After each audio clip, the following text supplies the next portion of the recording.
தமிழக ஆளுநர் அர்லேக்கரை பாஜக மாநில தலைவர் நயினார் நாகேந்திரன் சந்தித்து வருகிறார். அதை தற்போது பார்க்கலாம். விவரங்களுடன் செய்தியாளர் மாணிக்கம் இணைப்பில் இருக்கிறார். வணக்கம் மாணிக்கம், விவரங்களை பதிவு செய்யலாம்.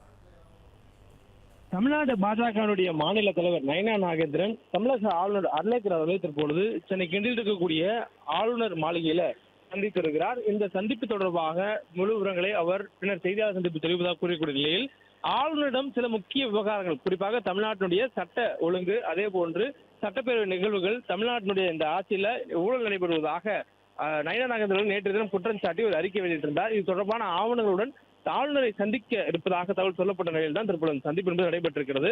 அதுவும் குறிப்பாக தாவேகா ஆட்சியில் லஞ்சம் அடிப்படையில் தான் அரசு வழக்கறிஞர் நியமனம் நடப்பதாக ஒரு மனு தாக்கல் செய்யப்பட்டிருப்பதாகவும் அவர் நேற்றைய தினம் ஒரு அறிக்கையில குறிப்பிட்டிருந்தார்.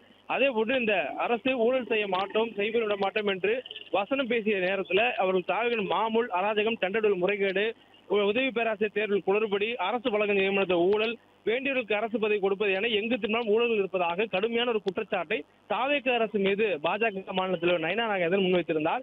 இது தொடர்பான ஆவணங்களுடன் ஆளுநரை சந்தித்து தற்போது அது குறித்து பேச இருப்பதாகவும் அது குறித்தான ஒரு புகாரை ஆளுநருக்கு வழங்க இருப்பதாகவும் சொல்லப்பட்டிருக்கிறது.